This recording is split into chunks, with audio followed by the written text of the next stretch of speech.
It was so fun to put that line in my bio yesterday.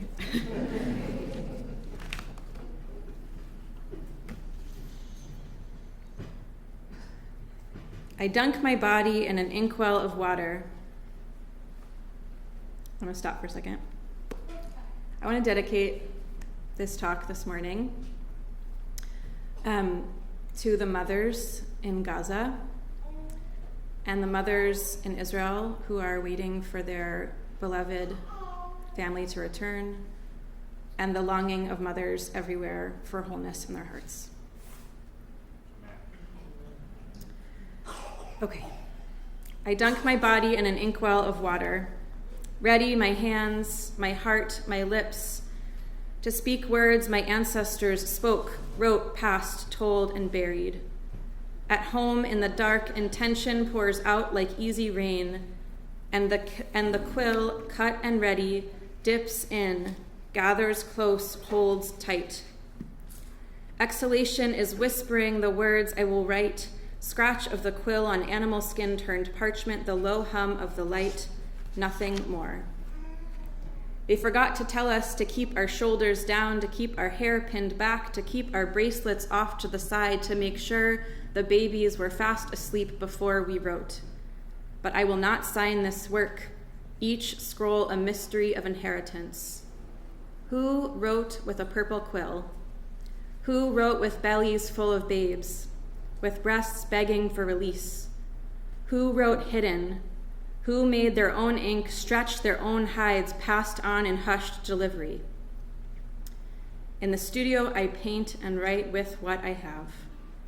At the mikvah, blue waters hold secrets, white space around black words too, processed skin, hairlines and splotches of color from a dough echo our voices and bodies, tuck us quietly into the telling. As a woman, and more importantly, as someone who is not man, one of the most powerful tasks I take on as a scribe is to pour hours and hours of labor into writing a sacred text, only to pass it along without signing my name. I like to imagine that there are scrolls buried in genizas or hidden away that were written by women long, long ago. I like to imagine our daughters writing their own scrolls publicly. And so when I stand before an open Sefer Torah, I imagine the unwritten space and the thick ink holding more stories than the words themselves can tell. Safrut is the ancient practice of scribal arts, the laws and customs that guide hands across stretched hide, that serve as a roadmap for the journey of each curve, each straight line, each prickle and crown that we dress our letters in when we write sacred texts. Safrut is the art form through which we rescribe, through which we ink again and again the words our ancestors inherited, spoke, and taught. But Safrut is so much more than how to write, more than how to move a quill across a page or form a shape that will be recognizable to a reader so they can speak the words of our people through chanted verse. Safrut is the vessel through which we carry our stories, the channel that guides us through tumultuous history with rootedness in tactile sacred objects, the backstory of the scrolls we lift and kiss and wrap and dance with at every stage of life, a template for how to live in this world, a roadmap for us as we journey into and through the unknown. Safrut is work, where's Scott? This is for you. Safrut is work that a robot or computer can't do because it requires spiritual grounding and attentiveness. It is work that asks us to be selfless in writing, to copy words with the tiniest flourishes of our own hand. It is quiet, it is slow, it is precise and yet imperfect, and so satisfying when the letters begin to flow. Last night, I shared with you some of my journey to becoming a scribe and my perspective on the power of our inherent creativity, created in the image of a divine creator. After services this morning, we'll have a chance to delve into the practical questions and considerations relevant to writing sacred text. What kind of ink is used? What material can we write on? What happens when a scribe, and when, not if, when a scribe inevitably makes a mistake? This morning, I want to narrow our focus on 4 spiritual lessons we can learn from the physical making and life of a Torah scroll. Ready? Okay. 1. Sifrei Torah, Tefillin, Umezozot, Tzrichin lichtov otan bekavana gedola lishma. Sifrei Torah, Tefillin, and Mezuzot must be written with great concentration and lishma, which means for their own sake.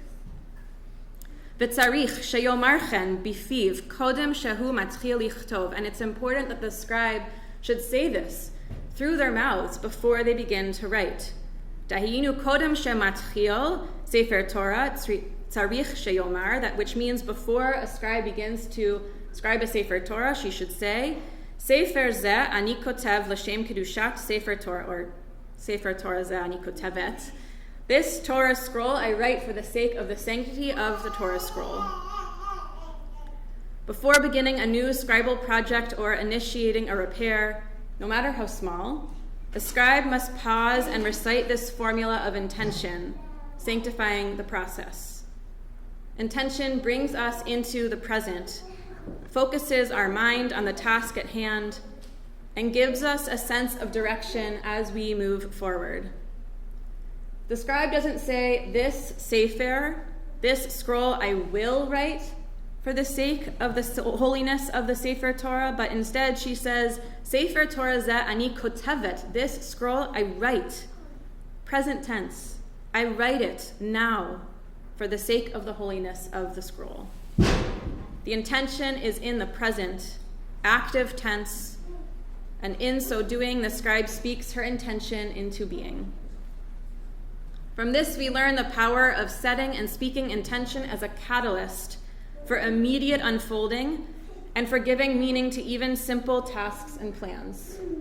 In our own lives, I am present with my family. I read more novels. I make time for walks in nature. Before we begin writing our new Torah scroll tomorrow, we will collectively speak these words. Hare anachnu kotvim sefer Torah l'shem kedushat sefer Torah. Behold, we are writing this Torah scroll for the sake of the sanctity of the Torah scroll.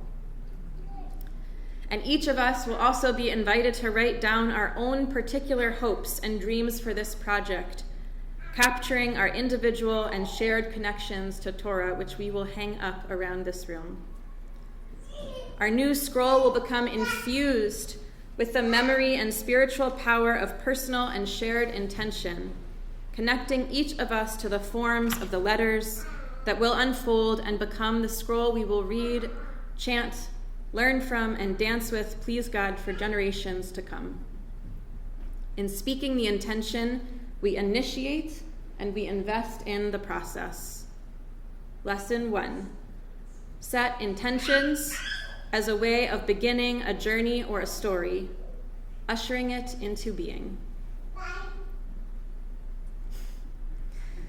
2. Hakulmus. Af al pi שלאחר שעשבה מלאכתה אינה נכרתה כלל בכתב, מכל מקום צריכין לדקדק שתהא קולמוס נאה. The kulmus, the pen or the quill, even though it doesn't make the writing look any different, in any event we should take care to have a nice looking pen. When you look at or you encounter a Sefer Torah, all that you can know about the instrument used to write those letters is the size of the nib, based on the width or thickness of the horizontal strokes of the letters. Nonetheless, the scribe should write with a nice-looking instrument, perhaps keeping some of the feathers on the end of the quill, or if you are so inclined, as is the custom of some of my teachers, decking your quill out in purple paint or sequins. For the scribe, it makes for a more pleasant writing experience, but it also imbues the text itself with hidden beauty. Making the world more beautiful is only sometimes about what others can see or explicitly perceive. Often, beautifying our world comes in little, quiet, subtle ways. But these snippets of attention to making a pen, an office, a sanctuary, a tent just a little more beautiful perhaps gives us, like scribes, an extra dose of joy and pleasure, and that is sacred. Lesson 2, find ways, even small, to make your corner of the world just a little bit more beautiful. 3, צריך שלא תדבק שום אות בחברתה, אלא כל אות תהיה מוקפת כפיל. No letter may touch another letter. Rather, each must be completely surrounded by parchment. It's easy to notice the vast unwritten spaces in the columns and above and below the panels of writing in a Sefer Torah. Can you picture what I'm talking about? When you look at the scroll, you see the writing, and then there's space above and below and between. What's harder to notice, but essential to ensure, is that every single letter has space to breathe. It must be surrounded by threads of blank space. Not even a hair of ink can fall between and thus link two letters. Rabbi Shimon ben Lakish teaches in the Talmud Yerushalmi, the Torah that the Holy Blessed One gave to Moses was given to him as white fire engraved with black fire. The white fire is the parchment, encapsulating and holding the black fire of the inked letters. Torah is the heat of the open spaces and the filled-in spots, the heat of the written story and the backdrop upon which we read those stories, the heat of what is written and what lays underneath. It is the fire of layered and unfolding teachers.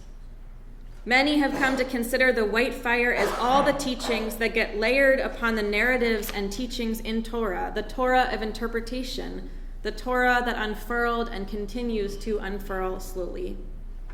So Torah is not just the letters. They cannot exist without the parchment. The space around and between the letters is as vital to the story as the narrative and teachings themselves. Lesson 3, make and value spaciousness.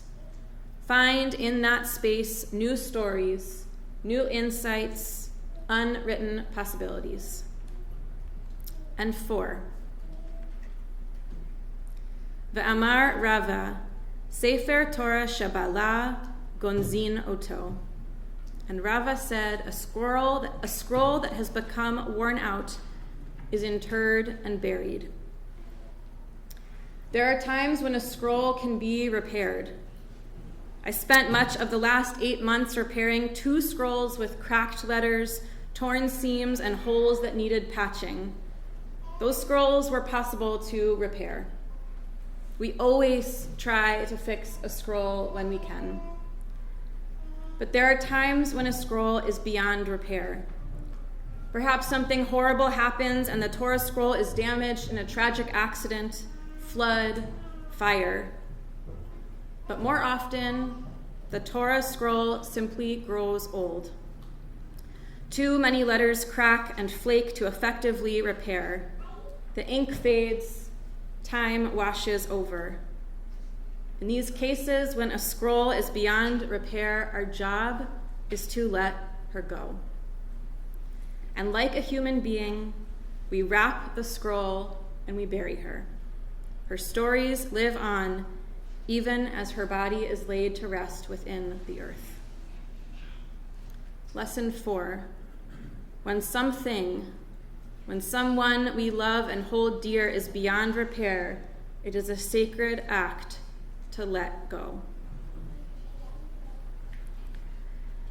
I often think about all the scrolls all over the world sitting, leaning, waiting patiently in arcs for their turn at being read, or for their turn to be buried. Thanks to printed editions of Torah, endless online resources, and the Torah we carry in our own bones, we still have access to the teachings of the Torah no matter how distant we are from a physical scroll. The words of Torah are timeless and eternal. The rabbis liken words of Torah to honey and milk, water, fig tree, fire and wood, wine and oil. All resources and sources of energy of this physical earth, mostly renewable and continually produced. So we sustain Torah through our learning and our teaching, through our stories.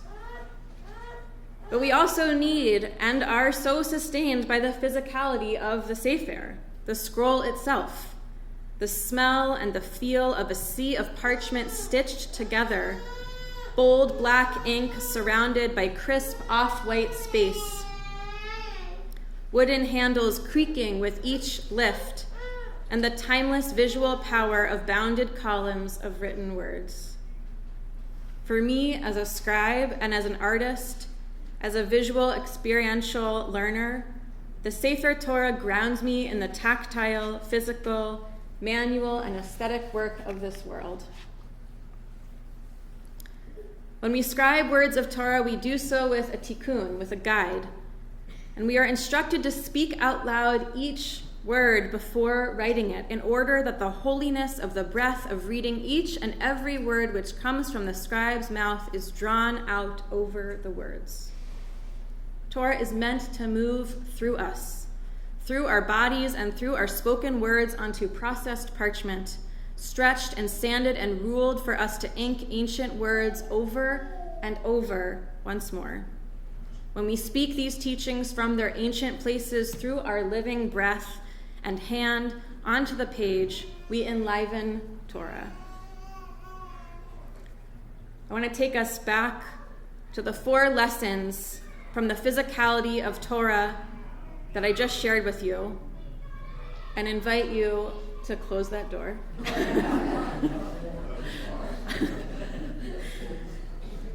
And invite you to sit with each of them, Shkoch, Liron Barel, and invite you to sit with each of them for a moment.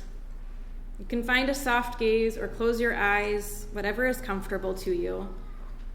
Let yourself just take a moment and sink into the chair or into your feet, bringing yourself back to your own physical being.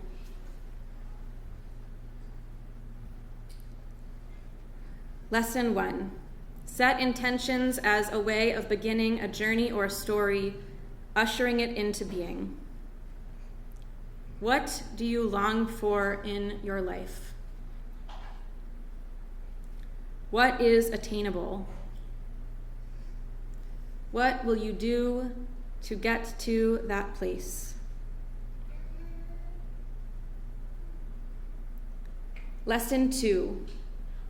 Find ways, even small, to make your corner of the world just a little bit more beautiful. What is one way that you can make your corner of the world just a little bit more beautiful? What does that look and feel like? How does that transformation feel in your body and in your heart? Lesson 3. Make and value spaciousness. Find in that space new stories, new insights, unwritten possibilities. Where do you need and crave spaciousness in your life? What might emerge if you were to find that opening? And lesson 4, when something or someone we love and hold dear is beyond repair, it is a sacred act to let go. What needs letting go? What or who are you holding on to that it is time to release?